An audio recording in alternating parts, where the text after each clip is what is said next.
Today we're going to be doing an artificial insemination on a 3-year-old female. So a couple things before we start.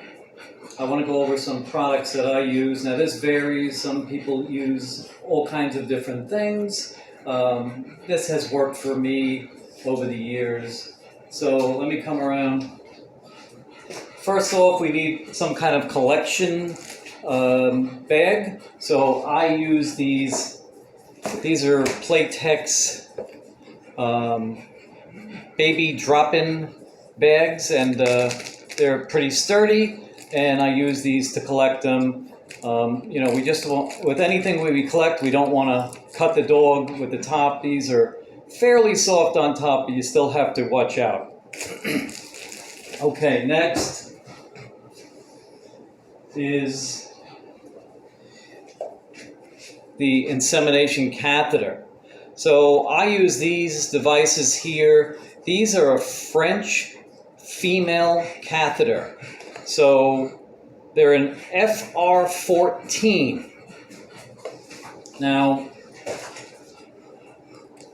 if you look at the catheter outside the bag, they come sterile. I just took one out. So they are blunt tip. They're very soft, but yet still fairly firm. They have a side outlet on them. And like I said, a blunt tip, so they won't really injure the dog when you're inseminating them. These work pretty well for me. Some people do use like fish airline tubing or French feeding tubes, whatever works best for you. So these seem to be, pretty successful for me. Next, lubricating jelly. All right.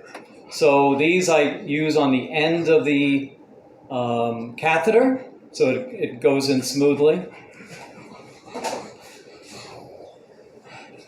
All right. Next, I have a 12 gauge. These are actually a curved tip catheter. Curved tip syringe. This one is a Monoject 412. Monoject 412. Excuse me.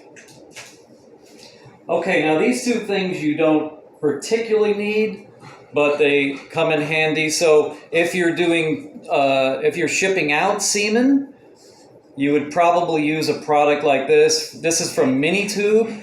This is Canny Plus Chilled ST. So this is short term ST. I believe this one lasts for 5 days or so in your shipping container when you do fresh chilled semen. Now this product here is a very good product. This is Canny Plus AI. And Canny Plus AI is actually an additive to use for when you're doing a side-by-side breeding or an artificial insemination, as the name states, AI. So this is like an activator, actually, especially if you have an older pug that you're collecting, one maybe with a low sperm count, or just, he's getting up there in age and his quality of sperm is questionable. So this is Canny Plus AI. All right, so let's, come here.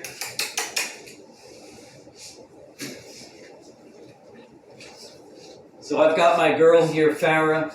Usually, I do have help holding the front of her, but today I don't. So I have everything set up alongside me over here. I usually have it in a convenient spot. I already collected my dog. I have probably about 4 cc's here, maybe 3 cc's. With I added some Canny Plus AI in there.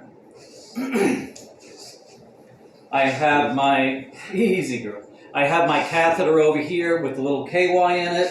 And I have an extra catheter here in case something goes wrong. Sometimes they might urinate while I'm trying to inseminate them, so I start over. I got a fresh new catheter that's sterile over here. Okay. So first thing I'm going to do is I usually either guide my finger in. She's been fairly okay, so I'm going to try just inserting the catheter without guiding my finger.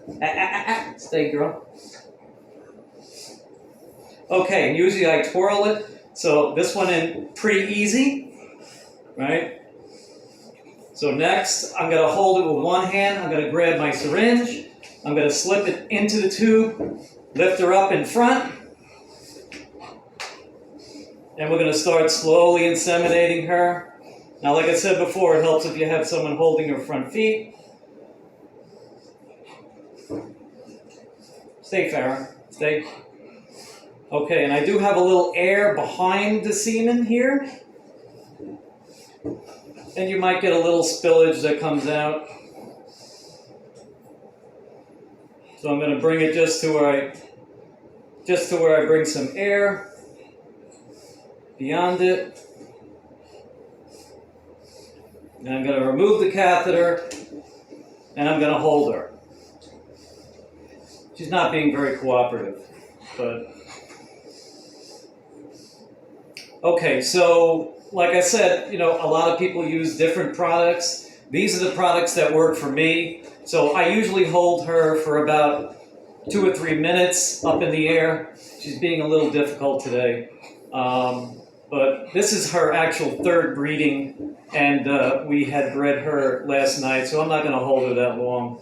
And that's it. I hope this video kind of works for you and helps you out a little bit. Thank you. Good girl.